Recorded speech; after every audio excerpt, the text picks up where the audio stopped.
In the quiet, gilded world of the ultra-rich, where money can buy anything except a cure, a father's silent desperation was his closest companion. Alexander Davenport, a man who built an empire from scratch, was powerless against the one thing that mattered: the silent prison that held his son. He thought every door was closed to him. But he was wrong. The key wouldn't be found in a high-tech lab or a specialist's office. It would be found in a humble café, in the hands of a waitress with worn-out shoes and eyes that saw not a disability, but a child waiting to be found. What he witnessed that day would shatter his world and rewrite his son's future forever. The clinking of silver on porcelain was the only sound that dared to rise above a whisper in The Gilded Spoon. A cafe so exclusive it didn't have a sign. It was a place where deals worth millions were sealed over artisanal coffee, and where privacy was the most expensive item on the menu. For Alexander Davenport, it was supposed to be a sanctuary. But on this crisp Tuesday morning, it was a battleground. Alexander sat stiffly, his charcoal grey suit, tailored by the finest hands in Savile Row, feeling more like a suit of armor. At 45, his hair was more salt than pepper, and deep lines were etched around his steel blue eyes, not from age, but from a constant grinding state of vigilance. Across the small marble table, his son Thomas sat in a highly customized wheelchair. Thomas was 10 years old, but in many ways he was a prisoner in his own body. Severe spastic cerebral palsy had been his reality since birth. His limbs were uncooperative. His speech was a tapestry of guttural sounds and strained syllables that only Alexander could partially decipher, and his world was a constant barrage of sensory information he couldn't filter. Yet behind his bright, intelligent eyes, a sharp mind was whirring, frustrated by the body that refused to obey its commands. Today was a bad day. The subtle hum of the cafe's air conditioning, the scent of coffee beans roasting the glint of sunlight off a patron's watch, it was all too much. Thomas's hands were clenched into tight fists, his back arched against the supportive padding of his chair. A low, guttural moan began to build in his chest. Alexander felt the familiar tightening in his own chest. He leaned forward, keeping his voice low and steady. "Thomas, it's okay, son. We're almost done. Just a few more minutes." He tried to offer his son a sip of water from a special cup, but Thomas jerked his head away, the motion spastic and violent. The cup clattered onto the floor. Heads turned. The whispers once about stock options and mergers were now about them. Alexander could feel the stares a mix of pity and annoyance. He was Alexander Davenport, the titan of tech logistics, a man whose name on a prospectus could send a stock soaring. But in here, he was just a father failing to control his disabled child. The humiliation was a hot poker against his pride. His personal nurse, a stern but competent woman named Helen, was off this week, her first vacation in 2 years. Alexander had insisted, wanting to prove to himself and to Thomas that they could manage, that they could have a normal father-son outing. He had been a fool. The moan escalated into a high-pitched cry of frustration. Thomas began to rock in his chair, the heavy piece of equipment moving back and forth with the force of his distress. "No. No." He managed to force out the words, distorted, but the meaning clear. "Mr. Davenport." The manager, a man with a perpetually pained expression, glided over to their table. "Is everything all right? Perhaps we can assist you." His tone was polite, but the message was clear. "Get this under control or get out." Alexander's jaw tightened. "We're fine." He clipped his voice cold enough to freeze steam. He felt a surge of fierce, protective anger. These people saw an inconvenience. He saw his son, his brilliant trapped son, screaming in a language no one else bothered to learn. It was in that moment of escalating chaos, as Alexander was about to surrender and wheel his crying son out in defeat, that a new voice cut through the tension. It was soft, calm, and utterly devoid of panic. "Excuse me, sir. Is it okay if I try something?" Alexander looked up. A waitress stood there, holding a silver tray. She couldn't have been more than 25. Her uniform was neat, but frayed slightly at the cuffs. Her name tag read, Olivia. But it wasn't her uniform or her youth that he noticed. It was her eyes. They were a warm, clear hazel, and they weren't looking at him. They were fixed on Thomas, and in them, Alexander saw something he hadn't seen in a stranger's eyes in a very long time. Not pity, not fear, but a focused, gentle understanding. Before Alexander could formulate a reply, a dismissal, most likely the waitress Olivia had already moved. She didn't approach Thomas head-on, which would have only heightened his sense of being cornered. Instead, she knelt down beside the wheelchair, placing herself below his eyeline, making herself smaller and less threatening. The silver tray was placed silently on a nearby empty table. "Hey there," she said, her voice a low murmur, barely audible above Thomas's distress. She wasn't speaking to him as if he were a baby, nor was she using the overly cheerful, patronizing tone that so many others adopted. She spoke to him as an equal. "That's a lot of noise in here, isn't it? It's a bit much for me, too." Thomas's cries faltered for a second, his frantic rocking slowing. He turned his head, his gaze locking on to her. He saw her, truly saw her. Olivia held up her hands, palms open. "My name is Olivia. I'm not going to touch you, I promise. I just want to show you something." Alexander remained frozen, a spectator in his own life's drama. The manager hovered anxiously, but a sharp glance from Alexander kept him at bay. Every instinct told him to intervene to shield his son from this stranger, but a deeper, more desperate part of him was captivated. He watched, holding his breath. Olivia noticed the way Thomas's fingers were digging into his palms, his knuckles white. She looked around, and her eyes landed on the fallen water cup and the simple, heavy-based teaspoon that had clattered beside it. She picked up the spoon. She didn't try to hand it to him. Instead, she turned it over and over in her own fingers, letting the light catch its polished surface. "This is nice and smooth," she said, still in that same calming whisper. "And it's cool. Feel this." She didn't touch his hand. She gently touched the back of the cool, smooth spoon to the back of his clenched fist.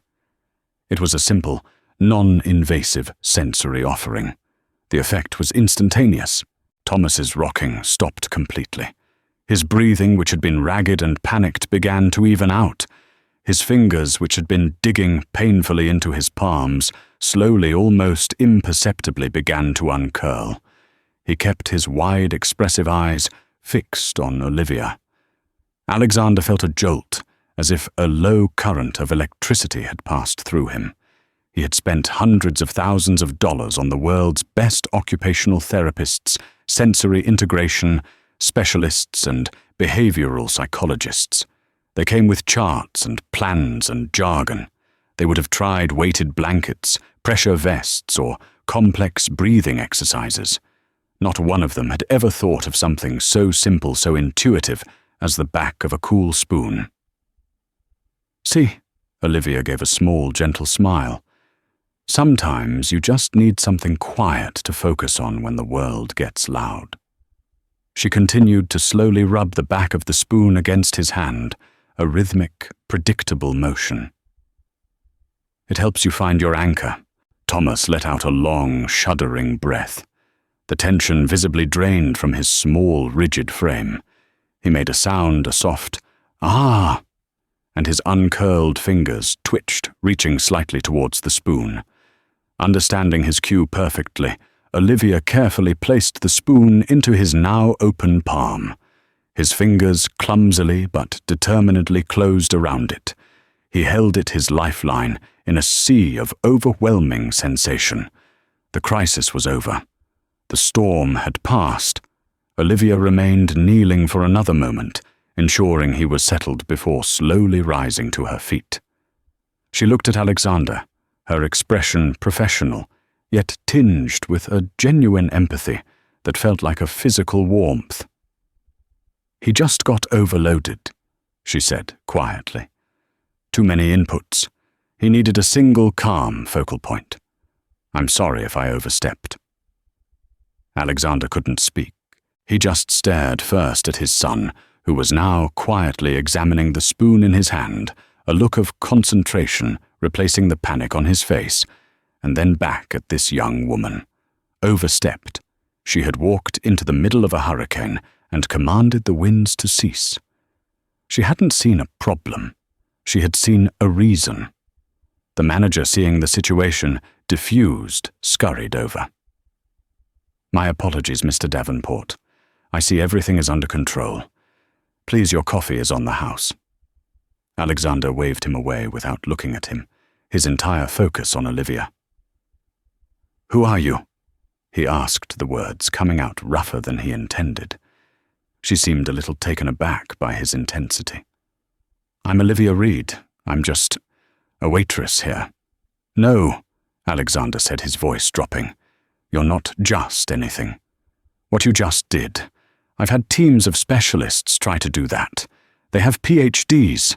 They cost $1,000 an hour. None of them have ever—" He trailed off, shaking his head in disbelief. For the first time, Olivia looked a little flustered, a faint blush rising on her cheeks. "I'm studying, actually. Pediatric occupational therapy. I'm in my final year. I recognize the signs of sensory overload. I've been learning about it." It clicked. This wasn't a lucky guess. It was knowledge. It was empathy combined with education. Alexander Davenport had built his empire by recognizing value where others saw nothing. He recognized talent potential and game-changing opportunities in the blink of an eye. And as he looked at Olivia Reed, a waitress earning minimum wage plus tips, he realized he was looking at the most valuable asset he had ever encountered. He made a decision. It was swift, absolute, and it would change everything. "Finish your shift," he said, his voice regaining its customary authority, but now laced with something new, a thread of raw hope. "When you're done, come and find me. We need to talk. I'm going to make you an offer that you cannot possibly refuse." The rest of Olivia Reed's shift passed in a blur.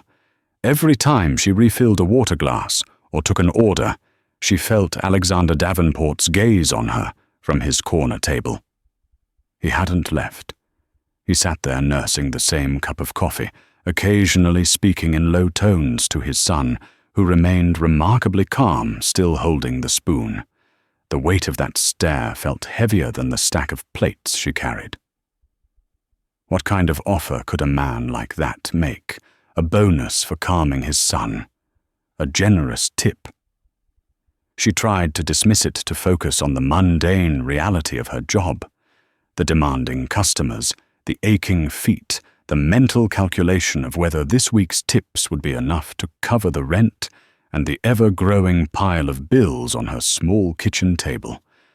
Her life was a tightrope walk of finances and exhaustion. She shared a cramped two-bedroom apartment in a less-than-desirable part of the city, with her mother, whose chronic rheumatoid arthritis had forced her into early retirement and onto a costly regimen of medications. Olivia's waitress salary, combined with the meager income from her mother's disability checks, barely kept them afloat. Her student loans for the OT program felt like an anchor pulling her deeper into debt with each passing month. She was drowning slowly and silently, and she was so tired. Finally, at 4 o'clock, her shift ended. She changed out of her uniform into a simple pair of jeans and a faded university sweatshirt, her heart pounding a nervous rhythm against her ribs. Taking a deep breath, she walked back out into the now quiet café. Alexander was waiting exactly as he said he would be. Thomas seemed to be dozing in his chair. "Ms. Reed," he began as she approached, his tone all business. "Thank you for waiting. Please sit." She sat opposite him, her hands clasped nervously in her lap. Up close, she could see the profound exhaustion in his eyes, a weariness that no amount of money could erase. He was just a father, a tired, desperate father.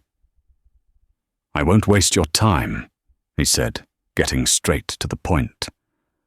"What you did with Thomas today was extraordinary. As you heard me say, I have employed the best people money can buy. They are experts in their fields, but they approach my son like he's a puzzle to be solved, a set of symptoms to be managed. You saw him. You saw my son." He paused, his composure cracking for just a fraction of a second. "His mother left when he was 3. She couldn't handle it. Since then, it's been me and a rotating staff of nurses and therapists. Thomas has no stability, no one who truly connects with him. He needs an anchor, as you so perfectly put it." Olivia listened, her heart aching for the sleeping boy in the chair. "You said you're in your final year of study," Alexander continued, his focus sharpening again. "I have a proposition for you. I want you to leave this job. I want you to come and work for me full-time as Thomas's companion and developmental aide." Olivia's mind reeled. "Mr. Davenport, I'm not qualified. I haven't even graduated yet. I'm not licensed. I don't care about a piece of paper." He cut her off, his voice firm. "I care about results. I care about what I saw with my own eyes. I will handle any legal or certification issues. I will hire a supervising therapist you'll report to ensure everything is above board. Your role will be to be with him, to use your intuition, your knowledge, to create a calm, stable environment for him to grow, to be his advocate, his friend." It was an insane idea. To leave her job, her studies, to enter the private world of a billionaire. It was the stuff of fantasy. I don't know what to say." Alexander leaned forward, his blue eyes intense. "Let's talk about compensation. What is your tuition for your final year?" "It's around $22,000, she mumbled, embarrassed by the sum. "I'll pay it in full tomorrow," he said, without blinking. "I will also pay off your existing student loan debt." "Tell me the number." Olivia felt the air leave her lungs. The debt was over $60,000. It was a mountain she thought she'd be climbing for the next 20 years. "You can't be serious." "I have never been more serious in my life," he replied. "As for salary, I will start you at $200,000 a year." Olivia physically flinched. The number was so absurd, so far beyond her reality, that it sounded like a foreign language. That was more than she could hope to make in 5 years, probably more. "You would live in the staff wing of my home," he continued, laying out the terms as if he were closing a corporate acquisition. "You would have your own apartment suite, all expenses paid. A car and driver would be at your disposal. Your mother's medical expenses. Consider them taken care of." That was the final blow. The thought of her mother having access to the best doctors, the best treatments without the constant worry of cost.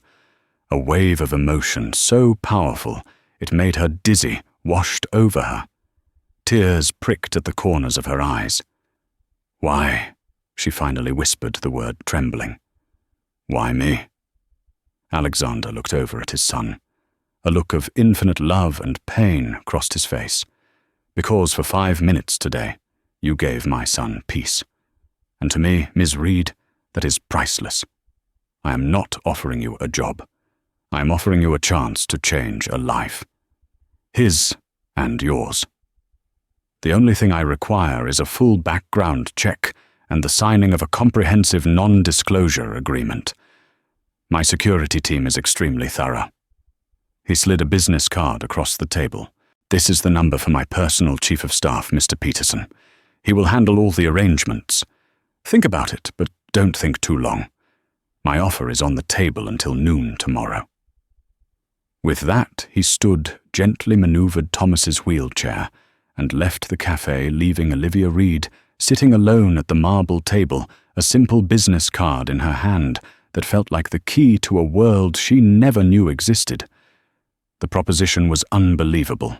It was terrifying, and it was the only hope she'd had in a very long time.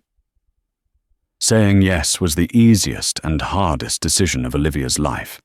The sheer magnitude of the offer was life-altering. Within 48 hours, Mr. Peterson, a man who spoke in crisp, efficient sentences, had her student debt records, her mother's medical files, and her signature on a document thicker than any textbook she'd ever owned. The background check was as thorough as Alexander had promised. They knew her high school grades, her part-time job history, the name of her first pet. It was invasive and unsettling, but she understood. A man like Alexander Davenport did not leave things to chance.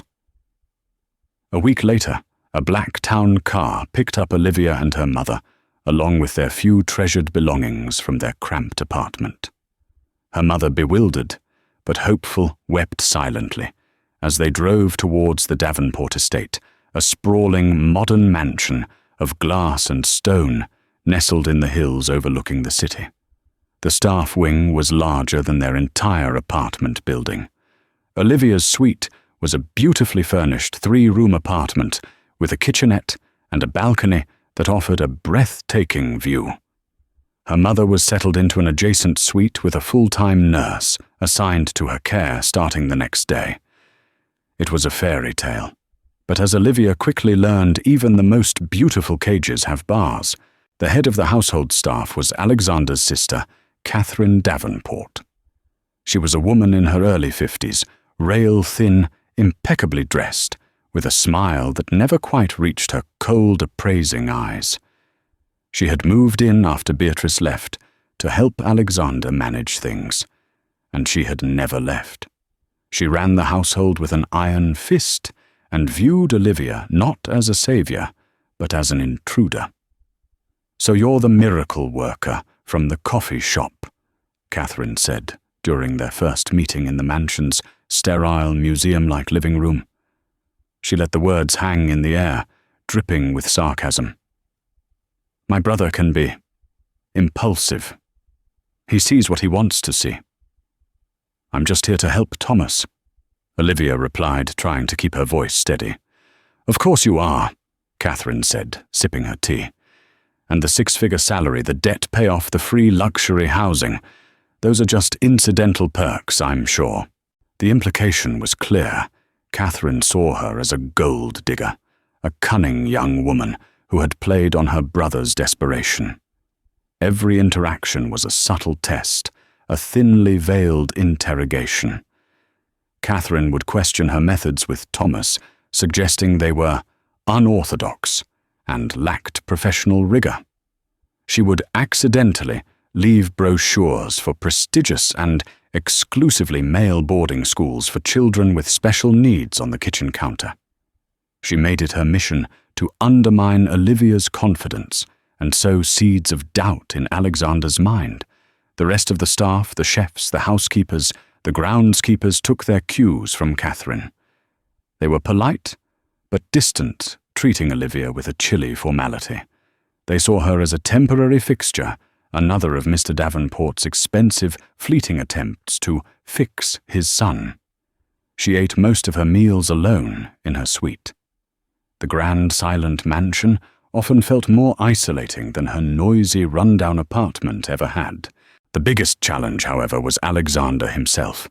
In the cafe, she had seen the desperate father. In the mansion, he was Mr. Davenport, the CEO.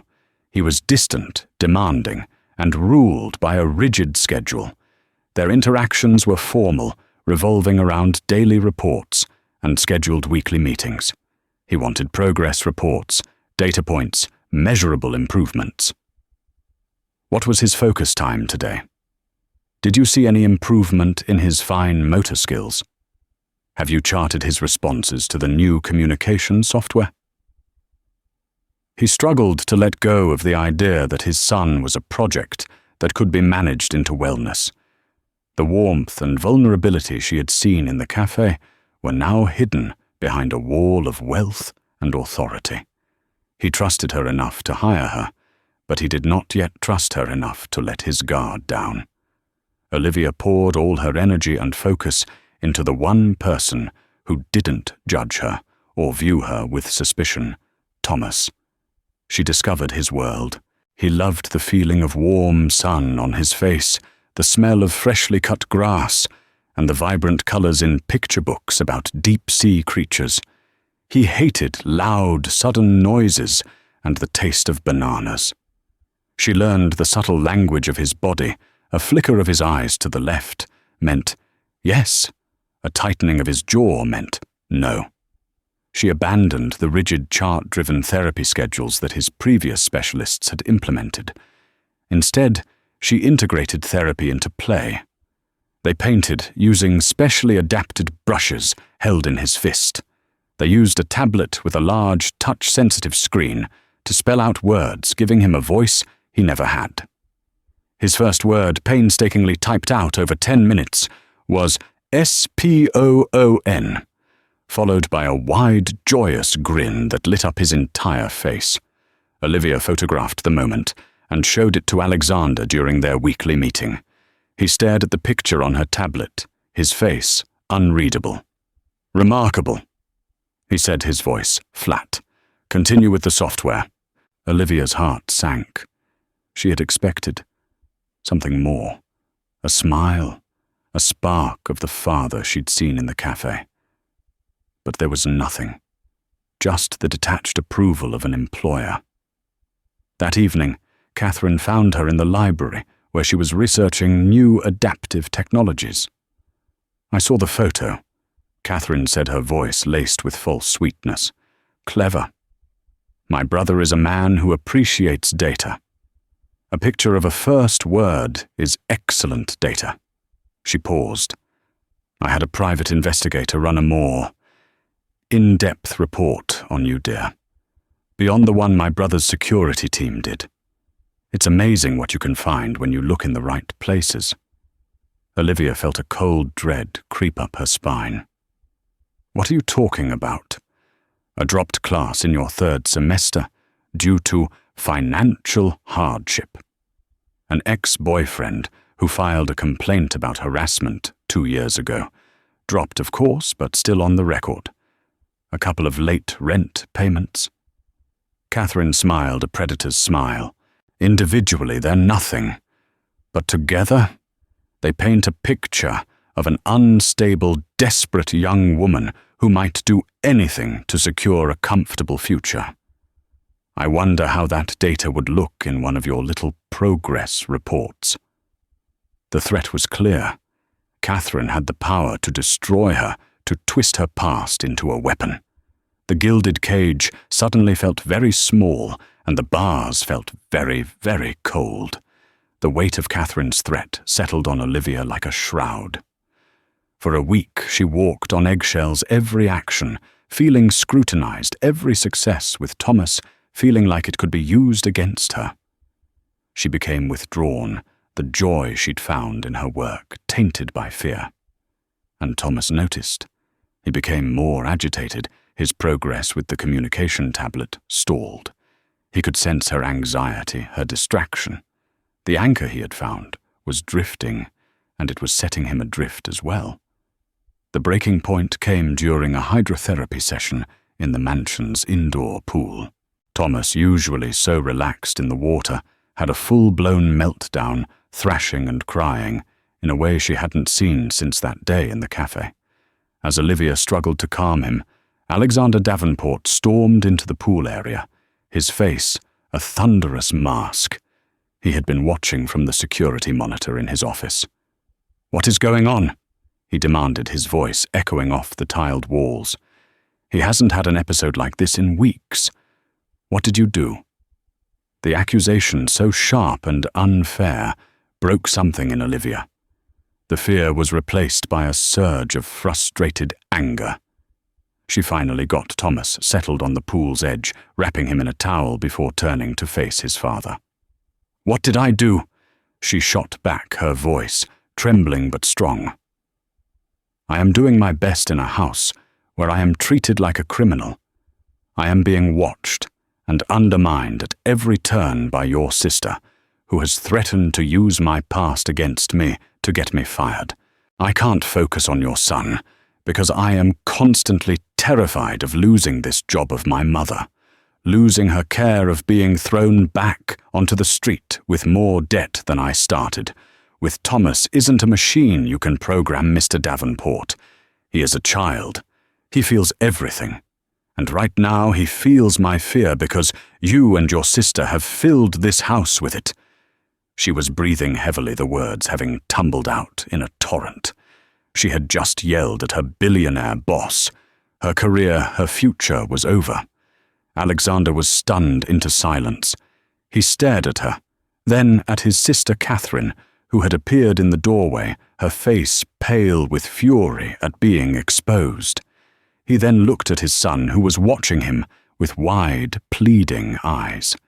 In that moment, Alexander saw the truth. He saw the cold, calculated cruelty in his sister's face, the desperate honesty in Olivia's, and the terrified confusion in his son's. He had been so focused on data and progress that he had failed to see the most important variable, the environment. He had built a fortress to protect his son, but he had allowed a poison to seep within its walls. "Catherine," he said, his voice dangerously quiet. "Go to your suite. Pack your bags. A car will be ready to take you to the airport in an hour. You can stay at the Geneva apartment until you find your own place." "Alexander, you can't be serious!" Catherine shrieked. "She's a manipulative little nobody. I was protecting you, protecting Thomas." "You were protecting your position in this house," Alexander said, his voice like ice. "You saw her as a threat to your control. You are done. We are done. Get out of my house."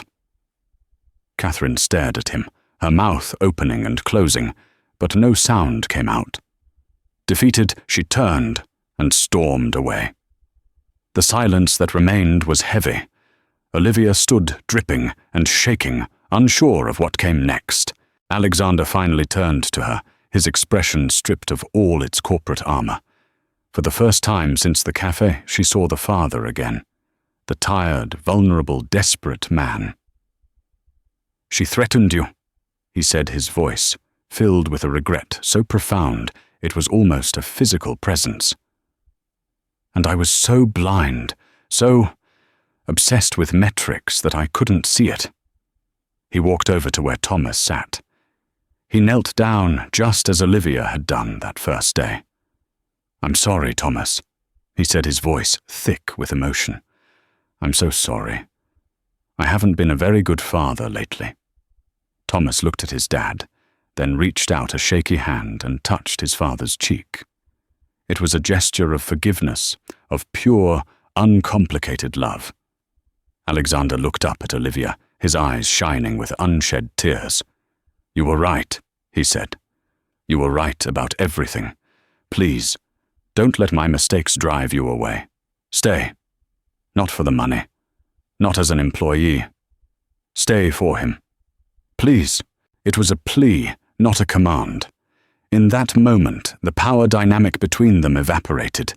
They were just two people who loved the boy sitting between them. "I'm not going anywhere," Olivia said softly. From that day on, everything changed. The glass walls of the mansion shattered. Alexander started coming home from work earlier. He didn't ask for charts. He asked about Thomas's day. He sat with them on the floor, getting his expensive suits dirty with paint. He learned how to use the communication tablet, his large, powerful hands patiently guiding his sons. He and Olivia started talking, really talking. She told him about her dreams of opening a therapy center for children who couldn't afford expensive care. He told her about the crushing guilt he carried over his wife, leaving the constant fear that he wasn't enough for his son. A bond formed between the three of them, forged in the quiet moments, reading stories before bed, laughing when Thomas used his tablet to call Alexander an old goat, sharing a simple dinner on the patio instead of in the cavernous dining hall.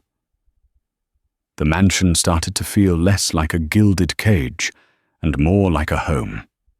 Olivia thought the drama was over. She thought they had found their peace, their new normal. She was wrong. The biggest storm was yet to come, and it was driving up the long, winding driveway in a blood-red sports car. The red convertible, a sleek Maserati, was an alien splash of color against the muted grays and greens of the Davenport estate. It purred to a stop at the front entrance, and out stepped a woman who seemed equally out of place. She was beautiful with blonde hair, styled in an effortlessly chic bob sunglasses, hiding her eyes, and a tailored white dress that screamed wealth and leisure. Olivia was in the front garden, with Thomas helping him touch the petals of a rose. When she saw the woman, her heart gave a strange, foreboding lurch. Alexander, who had been on a business call on the terrace, froze mid-sentence, the phone slipping from his grasp and clattering onto the stone. "Beatrice," he breathed, his face draining of all color. Beatrice Davenport, Thomas's mother, and Alexander's ex-wife, slid her sunglasses off and smiled a brilliant, predatory smile. She had not set foot on this property in 7 years. "Alexander, darling." Her voice was smooth-cultured and carried an edge of amusement. "You look like you've seen a ghost." She strolled towards them, her eyes flicking over Olivia with dismissive curiosity, before landing on Thomas in his wheelchair. Her smile faltered for a fraction of a second. "And Thomas, my, how you've grown." There was no warmth in her voice, only a detached sort of assessment, as if she were examining a piece of property. The next few hours were a blur of tension. Beatrice installed herself in the living room, regaling a shell-shocked Alexander with tales of her life in Monaco, her new husband, a French count now deceased, and her sudden overwhelming desire to reconnect with the son she had abandoned. "I was young, Alex. I was terrified," she said, dabbing at a perfectly dry eye with a silk handkerchief. "I've been through so much therapy. I realize now of the terrible mistake I made. I want to be a mother to my son." Olivia stayed with Thomas in the garden, trying to shield him from the emotional explosion happening inside, but she could feel the shockwaves. Later that evening, after Beatrice had finally been shown to a guest suite, "Just for a few days, darling, until we sort things out," Alexander found Olivia in the kitchen. He looked 10 years older than he had that morning. "What does she want?" Olivia asked quietly. "I don't know," Alexander admitted, running a hand through his hair. "Money, probably. The Count's family is contesting the will. My guess is her funds are running low, and she thinks I'm an easy target." "She wants more than money," Olivia said, a certainty solidifying in her gut. "She wants Thomas." Alexander's head snapped up. "She gave up her rights. Legally, she has no claim." "That won't stop her from trying," Olivia warned. "A public custody battle. Grieving mother fights to reclaim disabled son from workaholic billionaire father. The headlines write themselves. It would be a nightmare for you and for Thomas." Olivia's prediction proved terrifyingly accurate. Beatrice's visit was not a social call. It was a reconnaissance mission. Her lawyers contacted Alexander's the very next day. She wasn't asking for money. She was petitioning the court for a review of the custody agreement, claiming that Thomas was being raised in an unstable and inappropriate environment. The centerpiece of her argument was Olivia. Who is this Olivia Reed? Beatrice's lawyer argued in a preliminary hearing over conference call, a recording of which Alexander later played for Olivia, his face grim. A college dropout waitress with a history of financial instability and a dropped harassment complaint on her record. She has no license, no formal credentials.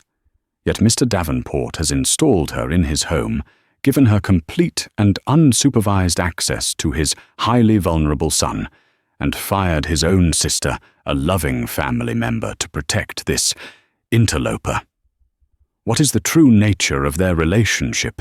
A court might find it highly suspect that a young, attractive woman has been given such a position of power and intimacy in the home of a single, incredibly wealthy man.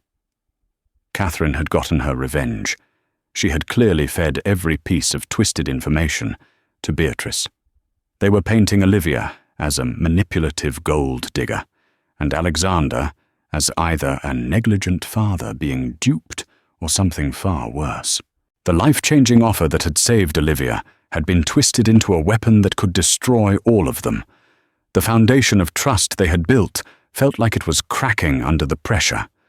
The media, catching wind of the story from a concerned source, began to circle. Photographers were spotted with long lenses at the estate gates. The peace of their home was shattered. Alexander became consumed by legal strategy meetings. The easy laughter and shared moments were replaced by hushed, worried conversations. Thomas, sensitive to every shift in the atmosphere, regressed.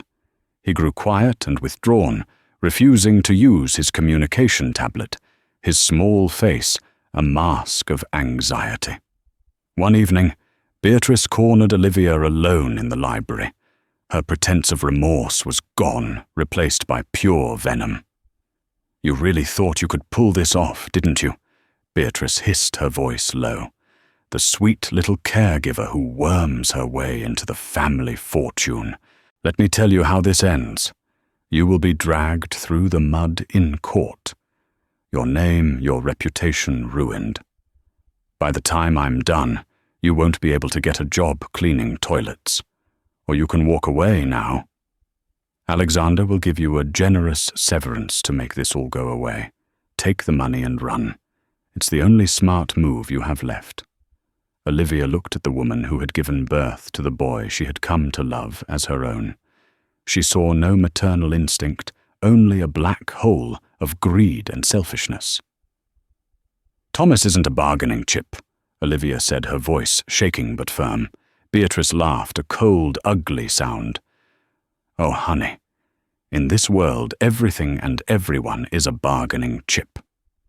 The preliminary custody hearing was set to take place not in a cold courtroom, but in the formal study of the Davenport mansion.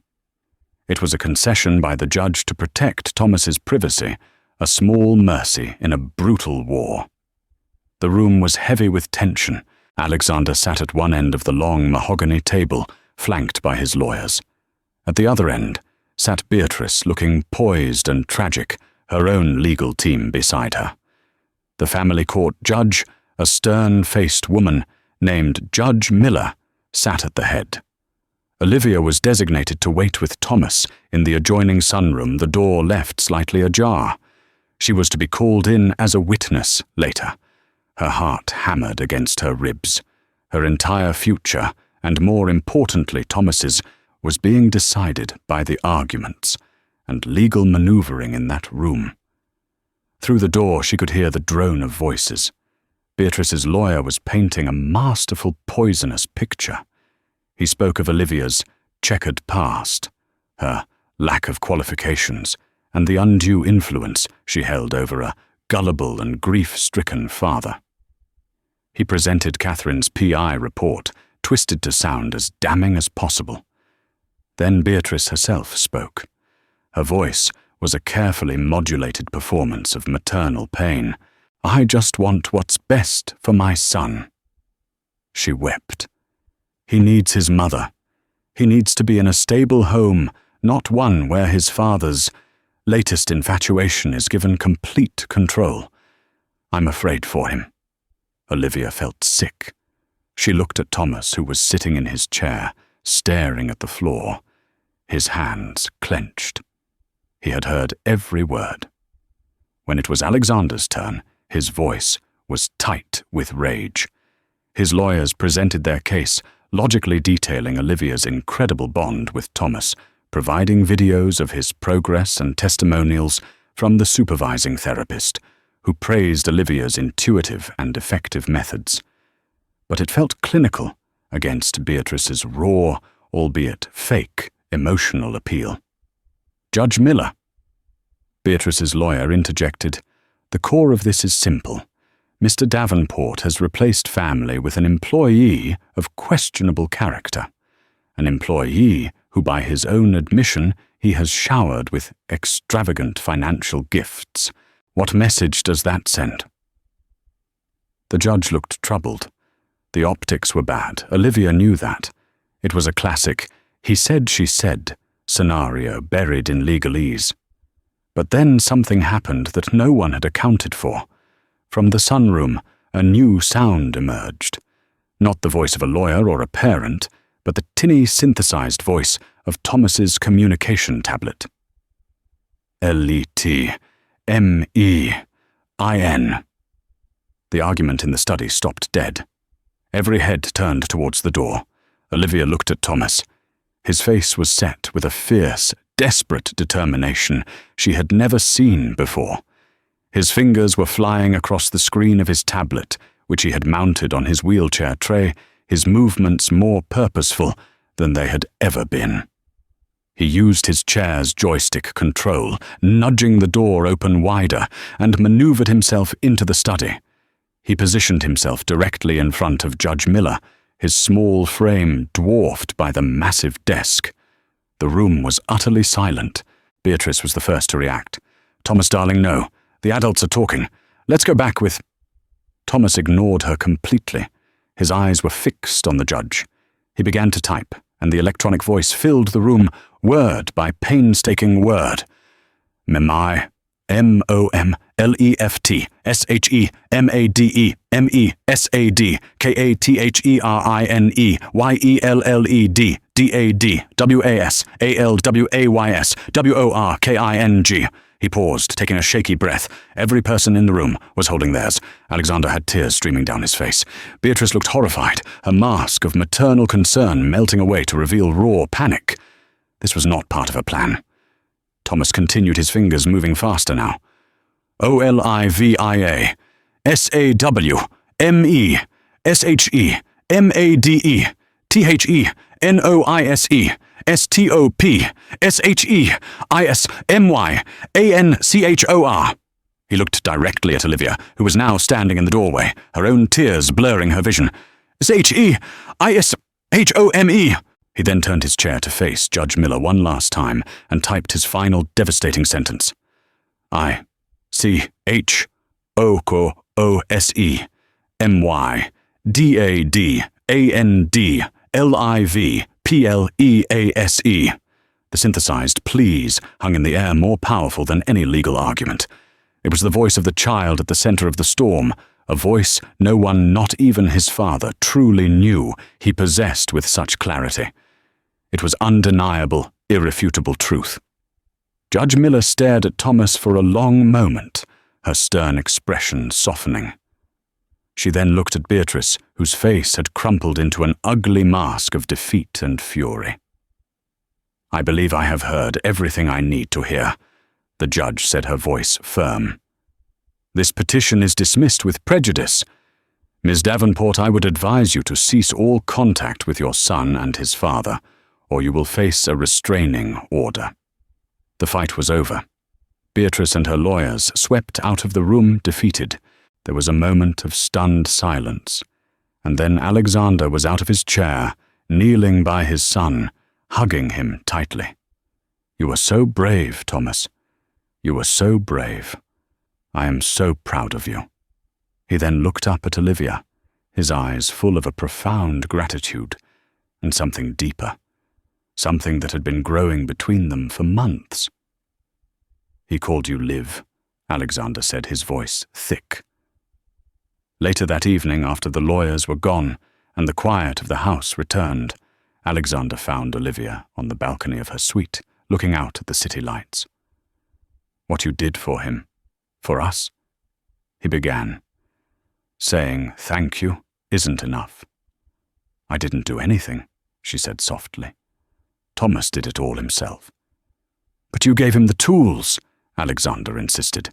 "You gave him the confidence. You gave him his voice." He took a step closer. "When I made you that offer in the café, I thought I was offering you a job. I was wrong. I was asking you to help me save my family. And you did." He took a deep breath. "I want to make you another offer. A real one this time. You told me about your dream to open a center for children who can't afford therapy. I want to build it. The Thomas Davenport Foundation for Pediatric Therapy. I'll provide all the funding, a state-of-the-art facility. But it needs someone to run it.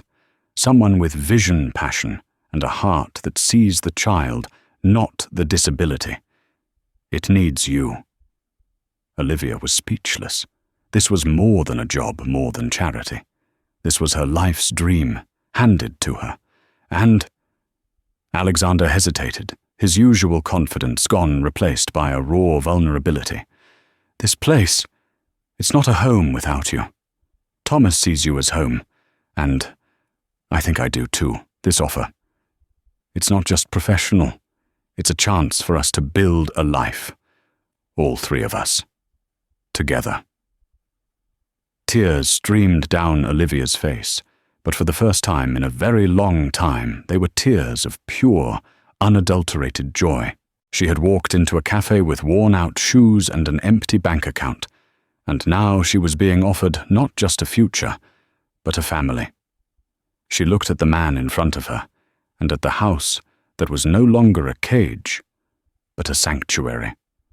And she gave him the one-word answer that would seal their new beginning. Yes.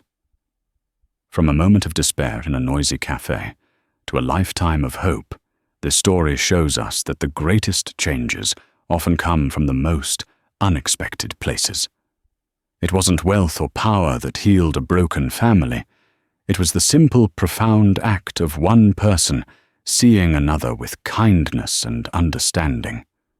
Olivia didn't just calm a child's tantrum. She unlocked his voice. Alexander didn't just offer a job. He opened his heart. And Thomas, the silent boy in the wheelchair, found the strength to become the hero of his own story. Their journey reminds us that empathy is the most valuable currency we have, and that the right person's belief in you can be the most life-changing offer of all. If this story touched your heart and reminded you of the power of human connection, please give this video a thumbs up. Share it with someone who might need a little hope today. And don't forget to subscribe to our channel for more real-life stories that inspire and move you. Click that notification bell so you never miss an update. Thank you for watching.